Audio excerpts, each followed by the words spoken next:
Class is now in session. I am Professor Hockey, and today we'll be discussing the Sharks' salary cap situation going into the next season, the 1920 season. I realize there is a lot of information on the board, and a lot of it is written quite small, but I will be going over everything that is written here, so please just bear with me if you wish. Going into the next season, the Sharks have $55.4 million tied up into just 5 forwards, 5 defensemen, and 2 goaltenders.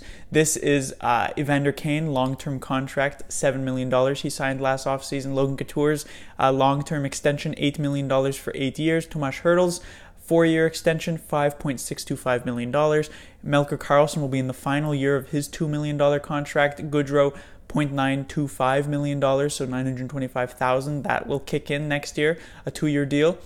Then it is Brent Burns on defense with $8 million. He's in the second year of his 8-year deal, I believe, this season. Mark-Edouard Vlasic, $7 million. He's in the first year of that deal, which is 8 years. Then Justin Braun, $3.8 million. Brendan Dillon, $3.27 million as they come to the end of their contracts. And then Radim Shemek will be making $675,000. That will also be the final year of that contract. Then Martin Jones, the goaltender, $5.75 million. He's in the first year of a $6 million contract worth that much this year, as well as Aaron Dell making $1.9 million for the next couple of years, including this one. So as I said, all of that together with Paul Martin's buyout amount, which is about $1.5 million, puts the Sharks at $55.4 million going into the next season. And with the salary cap predicted to jump up to $83 million, they should have just about $27.6 million in terms of cap space to try and fill out 7 forwards, 1 defenseman, and actually just 7 forwards and 1 defenseman. However, on your main active roster that you have up in the NHL, you normally want to have a couple extra forwards or defensemen, and so it's probably even closer to somewhere like 8 or 9 forwards, as well as a couple of defensemen. In terms of the main roster, so the players who are currently sitting in the NHL with the Sharks, not including any AHL RFAs, players like Antti Suomela, who's actually have spent time in the NHL, but also players like Dylan Gambrell or Maxim Letunov. These are the players who contracts are expiring at the end of this year. So for RFAs, of course, Timo Meier will need a new contract as his ELC expires. Same with Kevin Labanc, as well as Joakim Ryan is an RFA. Then for UFAs, it is Pavelski, Thornton, Donskoy, Radil, Sorenson, Karlsson, as well as Tim Heed.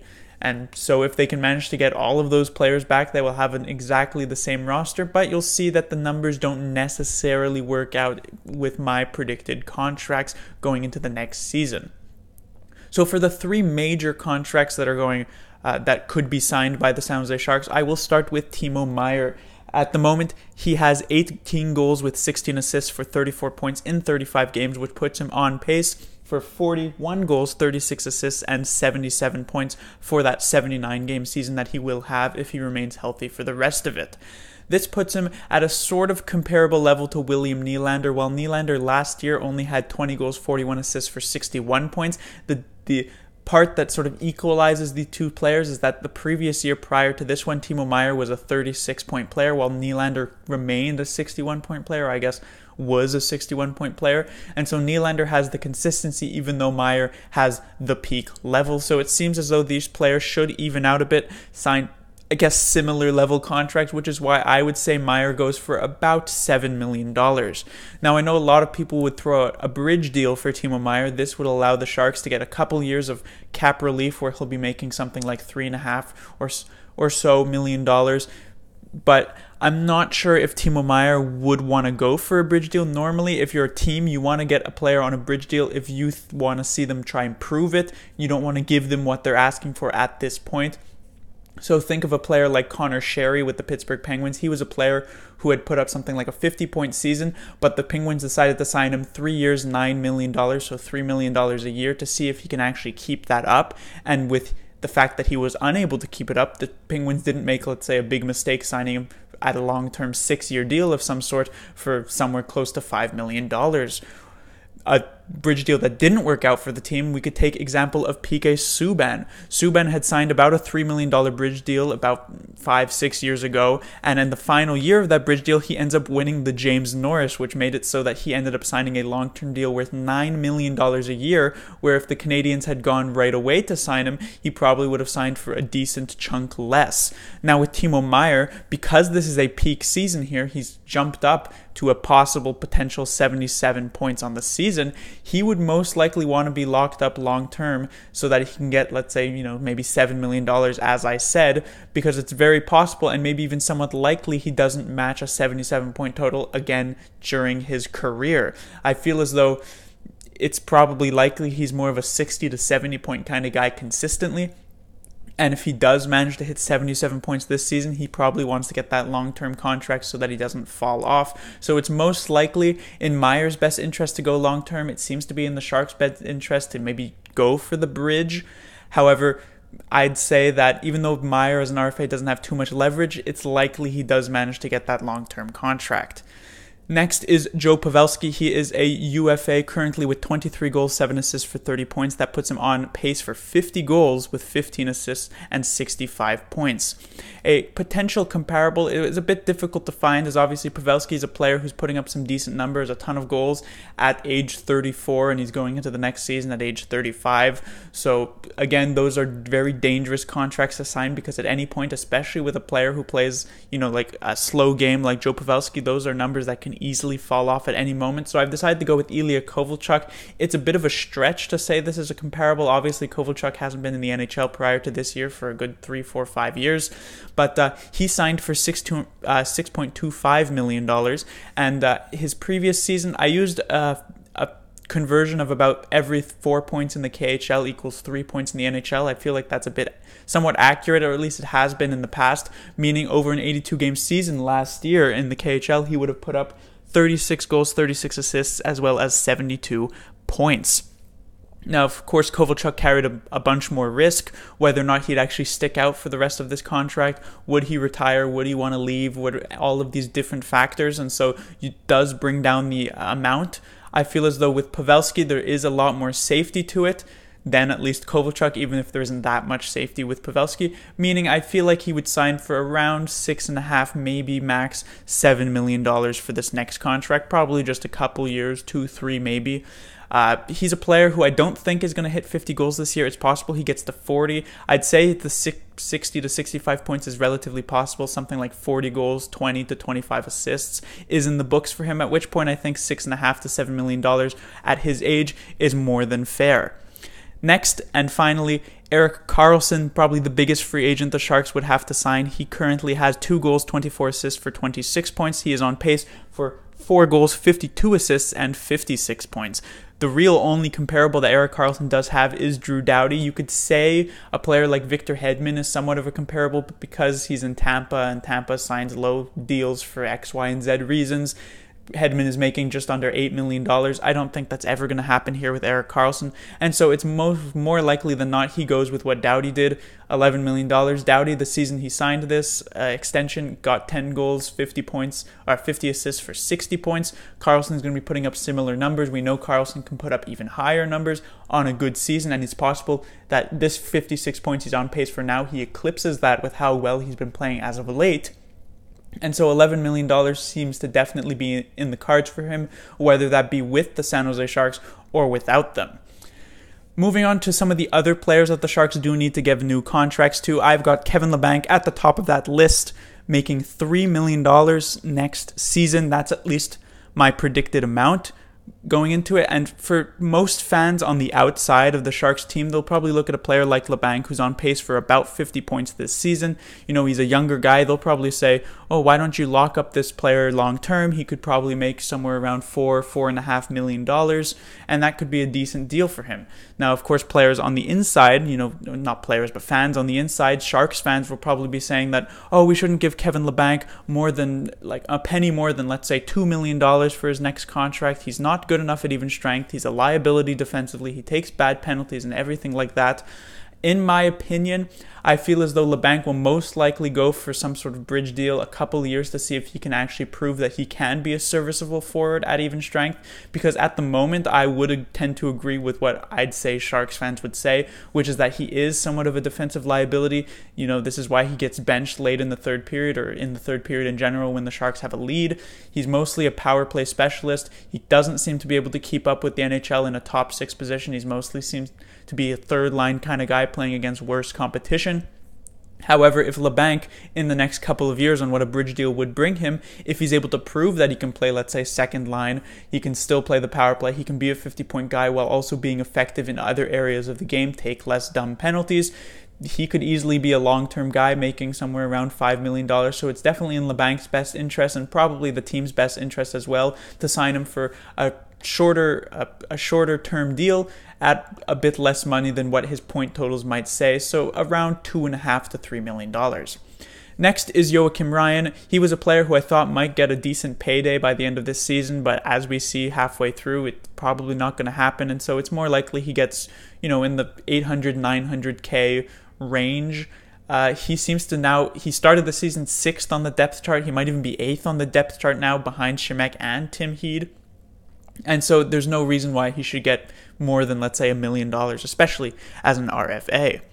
Next is Donskoy. Donskoy I have at $2 million, which might seem like a bit of a surprise. He's a player who does get some top 6 minutes, and yet he's only on pace for about 30 or 35 points this season, so that's a bit of a disappointment. But he is, of course, also a UFA, meaning you do have to pay a bit more to keep a player who is a UFA than if they were an RFA. Whether or not the Sharks should actually re-sign Donskoy at a $2 million price tag is a different question, but this is just how much I feel as though he would want to get at this point in his career, and with what he has been able to do this season, which isn't, I guess, much, but still, with making $1.9 million last year, I doubt he would want to take much of a discount on that. Next is Radil, a player who I probably didn't expect to have up on this list at the start of the season, but here he is. I expect he's probably going to be making in the $1 million range going into the next season, at least if, this mini surge does continue from him. If he ends up on the season with about 15-ish points, considering Radil is an older guy, it's his first NHL season, but he's been playing in Europe for a very, very long time, and as such, I suspect that he's going to want to get somewhat paid. He's, I think, like 28 years old this season. He'll be 29 years old next season, and as such, this is halfway through his career, more than halfway through his career. He probably wants to get a decent payday, so I'd say $1 million seems fair. Next is Joe Thornton, and you'll notice here I have a question mark, if you can see that, but it's because it's definitely a big question of what Thornton's going to do next season. I mean, firstly, it's very possible he just decides to retire. I mean, he's been dealing with a couple of big leg injuries, or I guess knee injuries or whatever, these past couple of seasons. At the start of this one, just 2 games in, he had to deal with a complication with that. I believe he had some sort of infection that made him miss a good month or so. I think it was 9 games at that point, so maybe closer to 3 weeks. He's been missing morning skates. He's getting reduced ice time in the 13 to 14 minute range. And so I'm not sure if he would have another season in him. It wouldn't surprise me because it is Joe Thornton, but I'm just not sure if it's there. If he decides not to retire, for the amount of money that the Sharks will make, it's definitely also a very interesting question, because we'll recall that a couple years ago, I guess it was just last year, Joe Thornton was making $8 million on the year, and he was not worth $8 million. The previous year, where he'd signed the contract in that offseason, he had put up only 50 points. That season was cut somewhat short. He didn't get to play in the playoffs, I believe. Or no, he did actually play in the playoffs that year against the Oilers, but he had that leg injury, and so coming into the season, the Sharks decided to give him the $8 million because the Sharks were not using the cap space. Patrick Marleau had just left the team, so they wanted to keep Thornton, but they gave him $8 million, and the rumor was, or maybe it wasn't even that much of a rumor, maybe it actually was a fact, but that he was going to be taking less money down the line in the next couple of years if the Sharks needed to sign, let's say, a big fish like a John Tavares, or I guess like an Erik Karlsson.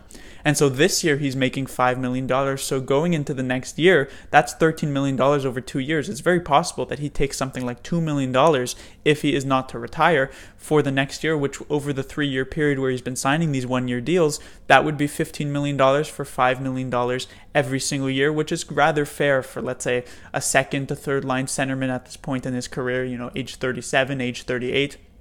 who's putting up something like 50 points in a season. I'd say that's more than fair. And so it's very possible Joe Thornton, if the Sharks want to retain him and if he decides to continue to play, he takes a much lower valued contract than he has been in the past couple of years. As I said, around $2 million. Next is Marcus Sorenson. I have him at about $1.5 million. You know, he's been rather impressive this season, but still not really any consistency at all in his game. He can disappear for long stretches of time. You know, I think he's only on pace for somewhere around 20 to 30 points. I'm not exactly sure on what the number is. He's good in the penalty kill, but I suspect at this point, you know, this is his UFA year. I believe it's his first UFA year. So I don't suspect that the Sharks will want to get rid of him because he has shown some promise, but they'll have to pay, you know, a bit more than what he's been making last season at around $1.5 million mark. I don't think he's actually worth much more than that, at least at the moment. Probably just a 2-year deal or something like that. And Sorensen should be good for a third line role on the team.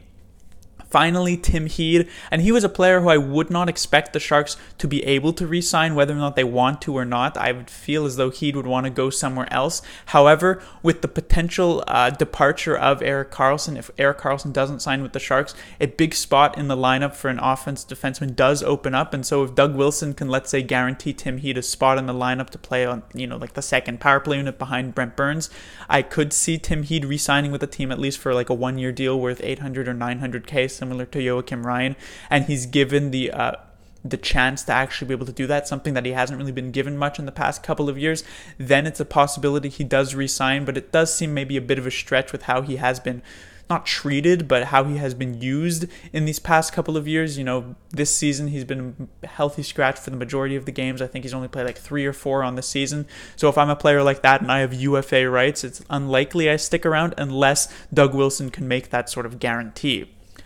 Other free agents who are available for the San Jose Sharks, if they decide to maybe not re-sign Pavelski, not re-sign Erik Karlsson, make some trades to free up some cap space.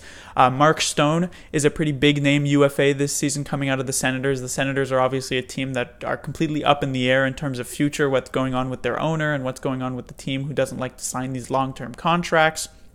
That was a reason why Erik Karlsson was shipped out.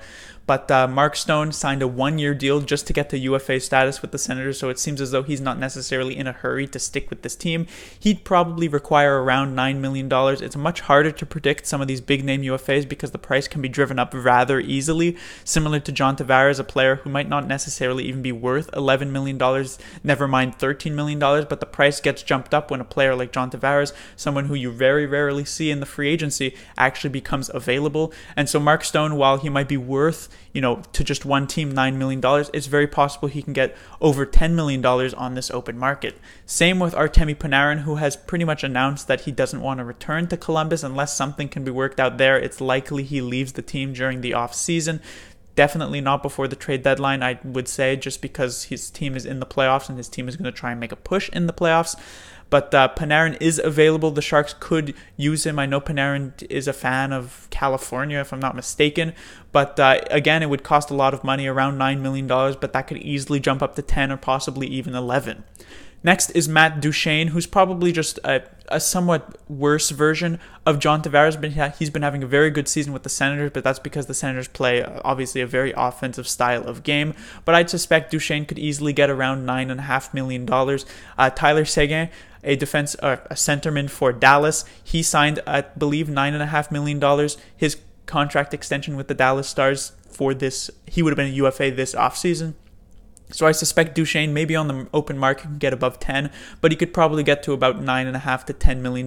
This could actually be a very useful player for the Sharks because their main hole on this team, as many people believe, is that number 1 center spot. Logan Couture does an admirable job at it, but he's not necessarily among the tops in the league. You look at some of the best teams in the league, like a Tampa Bay who has Braden Point or even Steven Stamkos or even Braden Point. You look at the Leafs who now have Tavares and Matthews. You look at the Capitals who have Backstrom and Kuznetsov. You want this really top point per game kind of centerman, and I'm not sure if this year Logan Couture or any year Logan Couture is going to be that. And so if they can get Matt Duchene, who's probably a bit better, at least offensively, than Logan Couture, that could be a nice little boost to the team. In terms of maybe lower tier UFAs, but still useful, Kevin Hayes from the Rangers is having a very good season for himself. He would probably command around $6 million on the open market. If I had to guess, that could go a bit higher up depending on how Hayes finishes this season. I think he has something like 30 points already, so that puts him on pace for close to like 70. I doubt he finishes with that, and so $6 million, he is a centerman. It could be a decent deal for the Sharks. Dzingel, another player from the Senators, he's probably more of a $4-ish million kind of guy. Again, he has a good point total this season, but mostly because the Senators play that very aggressive offensive style of game, and so I don't think that would be necessarily, I guess, showing of what he could do on a different team. And then Eric Staal, who's a bit older for his deal, but he's had a very good couple seasons with the Minnesota Wild.